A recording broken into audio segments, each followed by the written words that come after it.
बिस्मिल्लाहिर्रहमानिर्रहीम। अस्सलाम वालेकुम स्टूडेंट्स, आज हम सॉल्व करेंगे national book foundation class 10 miscellaneous exercise chapter 10 के एमसीक्यूज। स्टार्ट करते हैं। Question number 1 is encircle the correct option in the following. A tangent line touches the circle eight dash points. कितने पॉइंट्स पे एक tangent line एक circle को touch करती है? तो हमें पता है कि सिर्फ एक ही पॉइंट पे ये टेंजेंट लाइन इस सर्कल को टच कर रही है, तो option A is the correct option. Second है a tangent line is dash to radial segment. Tangent line जो है ये रेडियल सेगमेंट के ऊपर क्या होती है? परपेंडिकुलर, तो option C. Third is how many tangents can be drawn on the circle from a point outside the circle.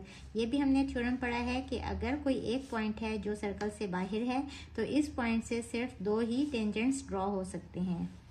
सो यहाँ कौन सी ऑप्शन होगी? Option B, two tangents can be drawn on the circle from a point outside the circle. Fourth part is if two tangents are drawn on both ends of a diameter of a circle, they are। अगर कोई भी diameter के ऊपर इनके outer and points पे दो tangent lines इस तरह से ड्रॉ की जाएं तो ये दोनों टेंजेंट लाइंस आपस में क्या होंगी? परपेंडिकुलर नहीं हो सकती, पैरेलल होंगी।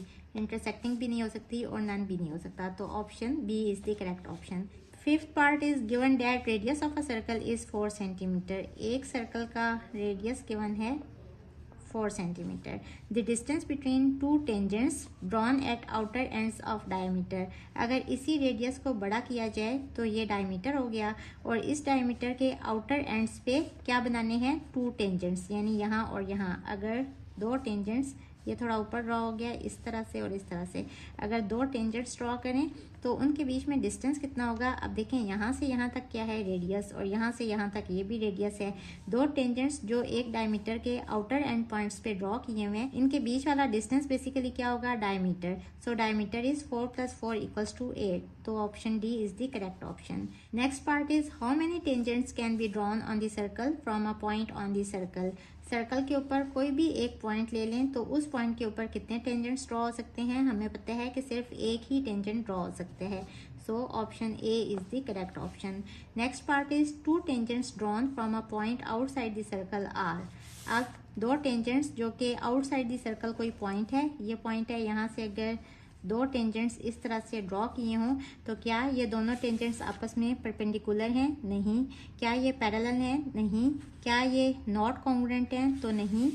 और क्या ये कॉन्ग्रुएंट हैं? तो ये भी हमने थ्योरम पढ़ा है कि यहाँ से यहाँ तक का डिस्टेंस इक्वल होता है यहाँ से यहाँ तक के डिस्टेंस के, तो ये दोनों टेंजेंट्स आपस में कॉन्ग्रुएंट होंगे। Option D is the correct option. Next है if two circles touch externally the distance between their centres is equal to the sum of radii of both circles. Option A. ये भी हमने theorem पढ़ा है कि जब भी दो सर्कल्स एक दूसरे को एक्सटर्नली टच कर रहे हो तो उनके सेंटर्स के बीच में डिस्टेंस किसके इक्वल होते हैं? ये दो सर्कल्स हैं, एक दूसरे को एक्सटर्नली टच कर रहे हैं, तो यहाँ से यहाँ तक इस सर्कल का रेडियस है और यहाँ से यहाँ तक इस सर्कल का रेडियस है। दोनों सर्कल्स के रेडियस को ऐड करें तो इनके सेंटर्स के बीच में ये वाला डिस्टेंस आ जाएगा, तो यहाँ आएगा रेडियाई। नेक्स्ट है if two congruent circles touch externally. अगर दो कॉन्ग्रुएंट सर्कल्स हैं वो एक दूसरे को एक्सटर्नली टच कर रहे हैं, the distance between their centres is equal to dash of a circle. अब यहाँ क्या लिखा हुआ है कि कॉन्ग्रुएंट सर्कल्स होने चाहिए, यानी कि ये जो दोनों सर्कल्स हैं ना ये कॉन्ग्रुएंट है, मीन्स कि इनका रेडियस इक्वल है। सपोज अगर ये रेडियस 2 है तो यहाँ से यहाँ तक ये डिस्टेंस भी 2 के इक्वल होगा। अब देखें इनके सेंटर्स के बीच में जो डिस्टेंस है ना वो किसके इक्वल होते हैं? इनके रेडियस के सम के, यानी कि 2 + 2 = 4। और 4 वैसे क्या है? अगर आप यहाँ से यहाँ तक ये वाला डिस्टेंस देखें तो ये डायमीटर है ना, विच इज इक्वल टू 4, तो यहाँ आएगा। अगर कॉन्ग्रुएंट सर्कल्स हों तो इनके सेंटर्स के बीच में डिस्टेंस इक्वल होगा डायमीटर के, ऑप्शन बी। नेक्स्ट है if two circles of radii 1.4 centimetre and 2.5 centimetre touch internally the distance between their centres is equal to dash. हमें पता है कि जब भी दो सर्कल्स एक दूसरे को इंटरनली टच कर रहे हो तो उनके सेंटर के बीच में डिस्टेंस किसके इक्वल होते हैं? इन दोनों को माइनस करने से जो आंसर आएगा उसके इक्वल होगा। यानी कि अगर ये सर्कल है इसका रेडियस है 2.5 और एक छोटा सर्कल है और इसका रेडियस है यहाँ से यहाँ तक विच इज़ 1.4, तो यहाँ से लेके यहाँ तक इनके सेंटर्स के बीच में डिस्टेंस ये किसके इक्वल होगा? अगर हम इस डिस्टेंस में से ये वाला पोर्शन माइनस कर दें, यानी 2.5 - 1.4, so this is equals to 1.1 centimetre, option C. Next है angle subtended by an arc at centre of a circle is called dash angle. अब देखें जो भी एंगल बनता है ना सेंटर पे उसको क्या कहते हैं, सेंट्रल एंगल, तो ऑप्शन डी। नेक्स्ट है an angle inscribed in a half circle is, ये भी हम थ्योरम पढ़ चुके हैं। हाफ सर्कल को बेसिकली क्या कहते हैं, सेमी सर्कल। तो सेमी सर्कल के अंदर जो भी इस तरह से एंगल बनता है ना वो इक्वल होता है 90 डिग्री के, तो option C. 13th part is if central angle of minor arc of a circle is 100 degree. Minor arc है जो कि सेंट्रल एंगल यानी कि सेंटर के ऊपर एंगल बना रही है 100 डिग्री का। ये सर्कल है और ये इसका सेंटर है ओ, और ये माइनर आर्क है ए बी जो कि सेंटर के ऊपर इस तरह से एंगल बना रही है ये वाला 100 डिग्री का। Angle inscribed in corresponding major arc is, अब ये जो मेजर आर्क है ये जो एंगल सबटेंड कर रही है ना इस जगह पे, ये किसके इक्वल होगा, ये भी हम थ्योरम पढ़ चुके हैं कि ये वाला जो एंगल है ना ये इस एंगल का हाफ होता है, तो 100/2 इक्वल्स टू 50 डिग्री, ये वाला एंगल होगा 50 डिग्री के इक्वल, तो option D is the correct option. Next part is central angle of minor arc of a circle is less than 360 degree. अच्छा देखें सेंट्रल एंगल हमने लेना है माइनर आर्क का, ये माइनर आर्क है और ये जो सेंटर के ऊपर एंगल बना रही है ना ये कितना होगा। अब लेस देन 360 डिग्री तो सारे ही एंगल होते हैं, लेस देन 180 डिग्री। अब देखें अगर ये माइनर आर्क यहाँ तक जाएगी ना तो भी ये माइनर आर्क होगी, लेकिन अगर ये यूं हो जाएगी ना तो अब ये सेमी सर्कल बन गया, यानी कि ये बिल्कुल स्ट्रेट लाइन डायमीटर बन गया। तो डायमीटर का एंगल कितना होता है 180 डिग्री का, तो माइनर आर्क जो है ना वो डायमीटर से छोटी होती है। ये माइनर आर्क है, अब यहाँ से यहाँ तक ये पूरा एंगल 180 का है, तो माइनर आर्क जो एंगल सबटेंड करेगी ना सेंटर के ऊपर यानी कि सेंट्रल एंगल, जाहिर बात है वो लेस होगा 180 डिग्री से, तो option B is the correct option. Next है central angle of major arc of a circle is, major arc अब लेनी है यानी जो सेमी सर्कल से बड़ी होती है। ये वाली सपोज मेजर आर्क है, ये सेंटर के ऊपर कौन सा एंगल बना रही है, अब ये वाला एंगल नहीं बना रही, ये तो माइनर आर्क बना रही है ना, ये वाली हमने इस वाली आर्क को देखना है तो ये वाला एंगल बना रही है। अब देखें ये तो ग्रेटर है ना 180 डिग्री से, क्योंकि 180 कहाँ होगा, जब ये स्ट्रेट लाइन होगी यानी ये डायमीटर होगा, तो जो मेजर आर्क होती है वो डायमीटर से बड़ी होती है, तो ये वाला एंगल कितना होगा, ग्रेटर देन 180 डिग्री, तो option D is the correct option. Next है all angles in the same segment of a circle are, ये भी हम थ्योरम पढ़ चुके हैं कि अगर एक सर्कल के अंदर कोई भी एक सेगमेंट लें तो उसके अंदर ये जो एक कॉर्ड एंगल सबटेंड करती है ना ये सब एंगल्स इक्वल होते हैं, तो ऑप्शन ए करेक्ट ऑप्शन होगा। नेक्स्ट है if A B C D is a cyclic quadrilateral and angle A equals to 60 degree then angle C equals to, हमें पता है कि जब भी एक साइक्लिक क्वाड्रिलेटरल हो ना तो ऑपोजिट एंगल सप्लीमेंट्री होते हैं, यानी कि इस एंगल का और इस एंगल का सम इक्वल होगा 180 डिग्री के। ये एंगल है 60 प्लस एंगल सी, ये दोनों इक्वल होंगे 180 डिग्री के, यहाँ से एंगल सी आ जाएगा 180 minus 60 which is equals to 120 degree, तो ऑप्शन सी। नेक्स्ट है an exterior angle of a cyclic quadrilateral is dash the opposite interior angles. अच्छा ये समझाने के लिए इस तरह से एक सर्कल ड्रॉ कर लें और इस तरह से एक साइक्लिक क्वाड्रिलेटरल ड्रॉ कर लें, ए बी सी डी।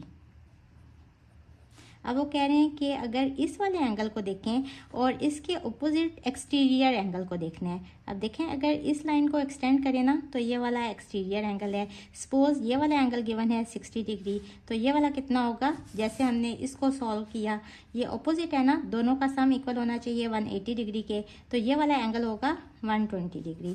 अब देखें अगर इस लाइन को देखें तो ये एक स्ट्रेट लाइन है जिसमें ये पूरा एंगल कितने हैं 180, 180 में से अगर इस 120 को माइनस करें तो ये वाला एंगल कितना होगा 60 degree.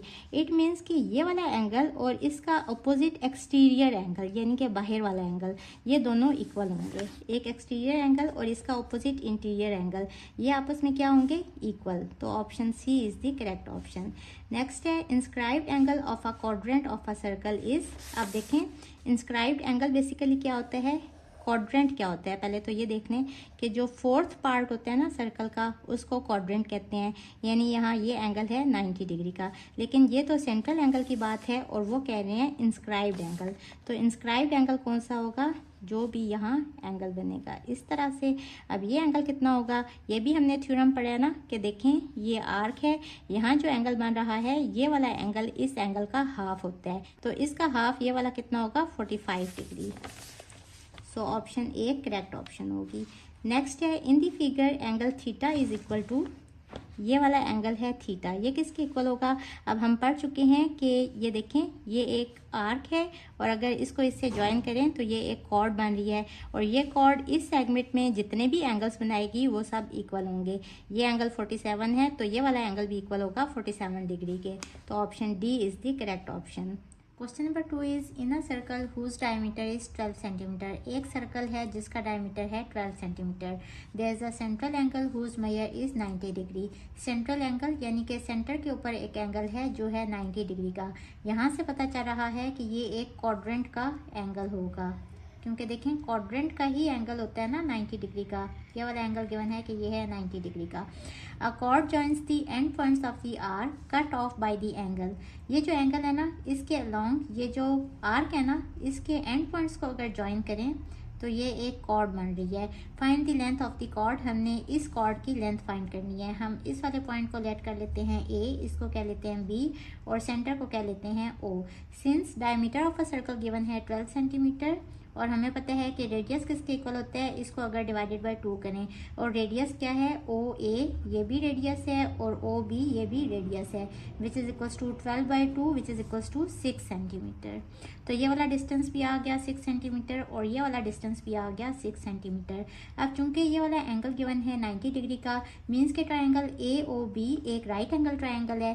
So using Pythagoras theorem इस एंगल के अपोजिट ये वाली साइड क्या है, हाइपोटेन्यूज। तो हाइपोटेन्यूज स्क्वायर इक्वल होगा perpendicular square plus base square के। हाइपोटेन्यूज क्या है ए बी, तो ए बी स्क्वायर इक्वल होगा परपेंडिकुलर क्या है ओ बी इसका स्क्वायर और बेस है ओ ए इसका स्क्वायर। ए बी हमने फाइंड करना है, ओ बी गिवन है 6 स्क्वायर और ओ ए बी 6 स्क्वायर। ये हो जाएगा 36 प्लस 36, इसको हम लिख सकते हैं 2 इंटू 36 करके। अब हमें तो length of chord A B चाहिए तो हम क्या करेंगे, दोनों तरफ स्क्वायर रूट ले लेंगे।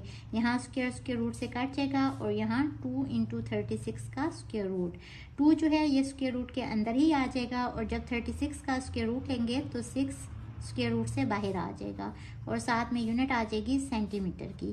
तो ये हमने कॉर्ड की लेंथ यानी ए बी कॉर्ड की लेंथ फाइंड कर दी 6/2 centimetre. So this is our answer.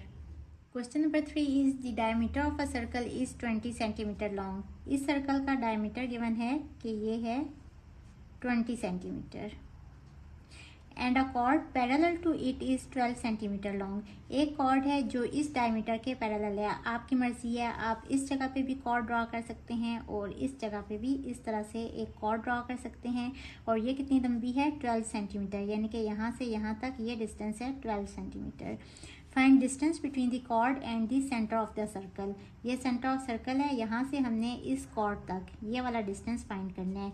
इस वाले पॉइंट को कह लें ए, इसको कह लें बी, इसको कह लें सी, इसको कह लें डी, सेंटर को कह लें ई और इस वाले पॉइंट को कह लें एफ।